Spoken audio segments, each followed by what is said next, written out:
The rapid growth of tourism is bringing new jobs and opportunities.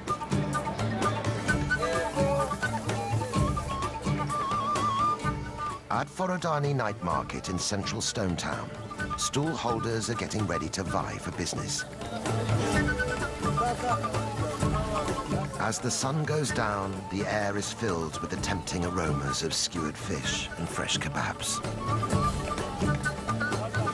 Tourists and locals mingle to enjoy the taste of Zanzibar. Despite its benefits, tourism is not the answer to island-wide poverty. Many visitors are package holidaymakers who never leave the beachfront.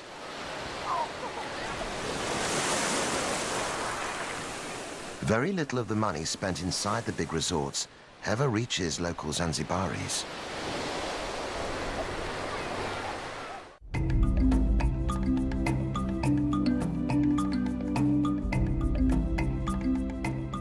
But inland, away from the all-inclusive hotels, there is one man who's trying to draw some of those tourist dollars into the local economy. Mustafa Makame is from Jendele village in southern Unguja. He runs tours that give visitors a rare insight into the real Zanzibar, showing how life in his village has developed in harmony with the local environment. Hidden in the dense undergrowth of the Ufufuma forest are a series of caves used for sacred rituals.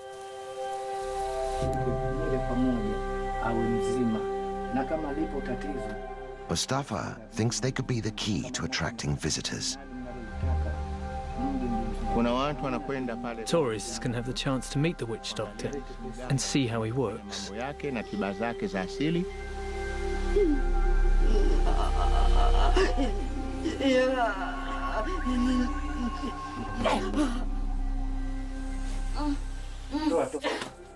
Generations of distressed Jendele villagers have come here seeking help. This cave is used for people to be healed by a witch doctor. They come here when they're sick to ask for help from their ancestral spirits.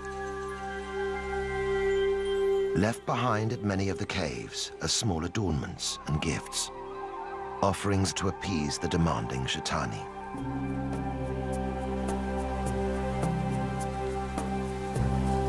And the ancestral spirits aren't the only residents of the forest.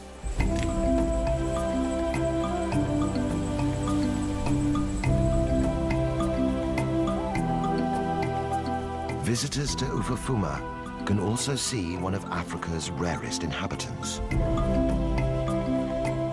Kirk's red colobus monkeys are an endangered species, only to be found here in Zanzibar. The monkeys share the treetops with African golden weaver birds. Home to exotic wildlife and unique human traditions, Ufufuma could be a huge draw for tourists who are looking for more than just sun and sand.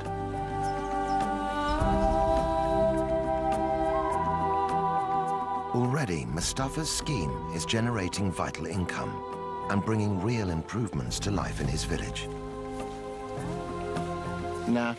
We use the money raised from tourism to support our community as much as we can. For example, we've helped provide electricity for Jendele village.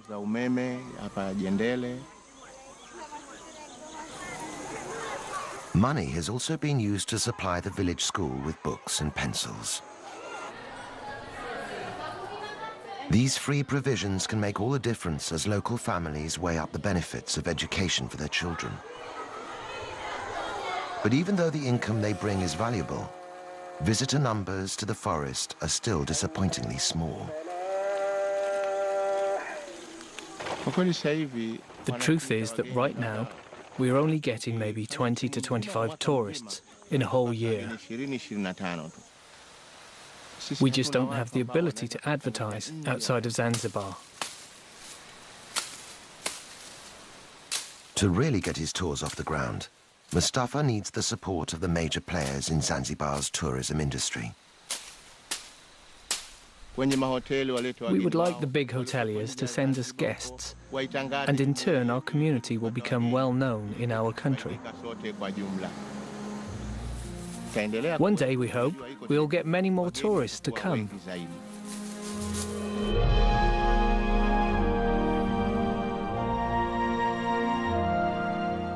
But there are parts of the archipelago where outsiders are not welcome.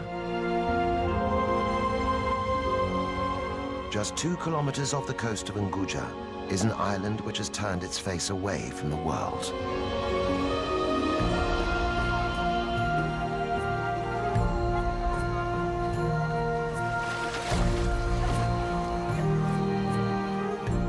Once, Tumbatu ruled the whole of Zanzibar as its capital. Now, islanders here choose to keep themselves apart. Known as the Watumbatu people, residents claim to be direct descendants of the Persian kings who arrived in Zanzibar in the 10th century. Today, they are proudly independent people, notorious for discouraging visitors.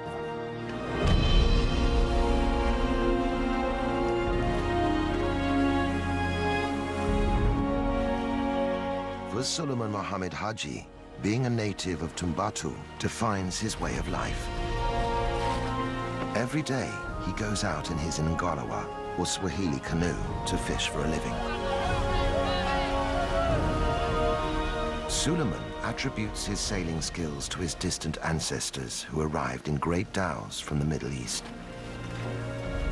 Tumbatu Islanders still have a reputation as the finest sailors on the East African coast. But Suleiman's Ngalawa is too small to sail in deep waters, and in the heavily fished areas around Tumbatu, even the best sailing skills don't guarantee a good catch.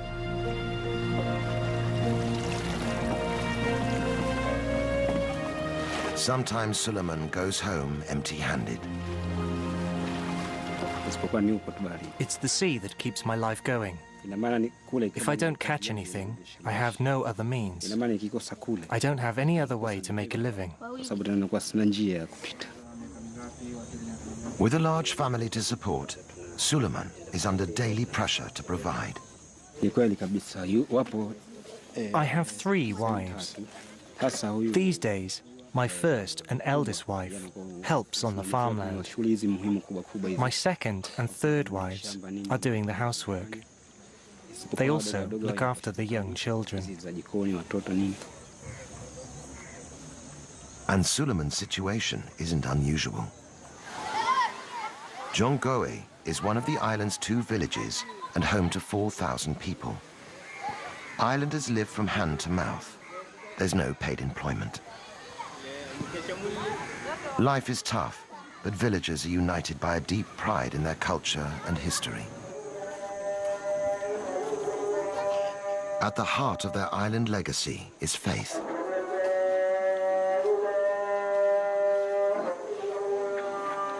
Brought to Zanzibar by the first Arab settlers, Islam is central to life here.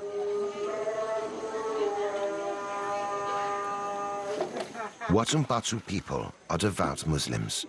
Following Islamic practice, they purify themselves before praying 5 times a day.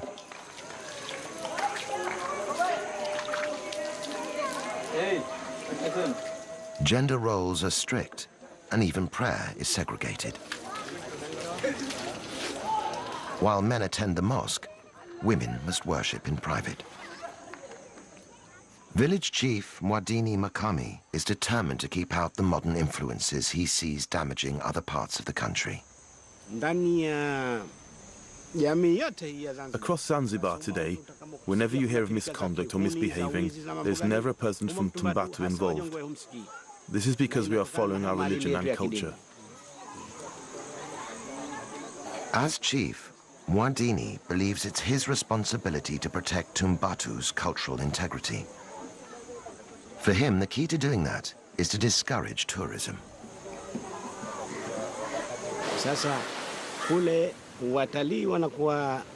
The tourists go swimming in the sea, and then they lie on the beach with just their swimming costumes on.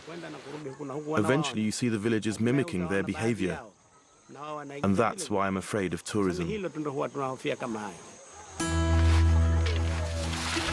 But while the cultural cost of tourism may be high, the price of keeping it out could be even greater. Tumbatu is one of the poorest regions in the whole of Zanzibar. Islanders only have access to the most basic healthcare. At the run-down local hospital, treatment is limited to paracetamol.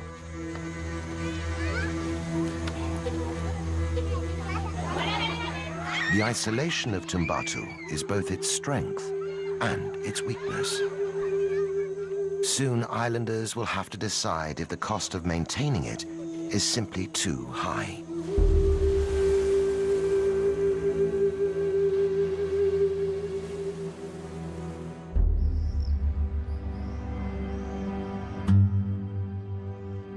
Even in the archipelago's capital, there are no guarantees of good health.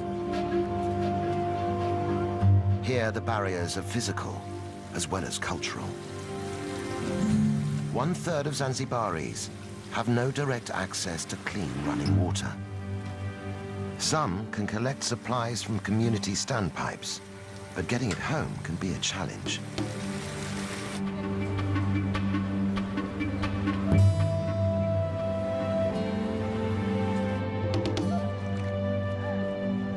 Poor sanitation is another major problem. Waste removal is difficult, with less than 20% of Zanzibar connected to the sewage system. Without basic services, infectious diseases like cholera are a constant threat. The result? Life expectancy in Zanzibar is one of the lowest in the world. Just 48 years. Children are particularly vulnerable. 1 child in 6 will die before they reach their 7th birthday.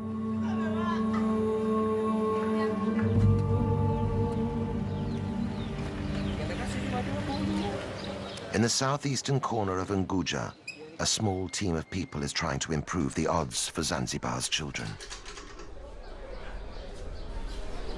Makunduchi is one of only 3 hospitals on the whole island. But it boasts a brand new clinic for mothers and babies, and already it's saving lives. For hospital manager Zainab Othman, the challenges in providing better health care are daunting. The government's trying to build new hospital facilities all over Zanzibar.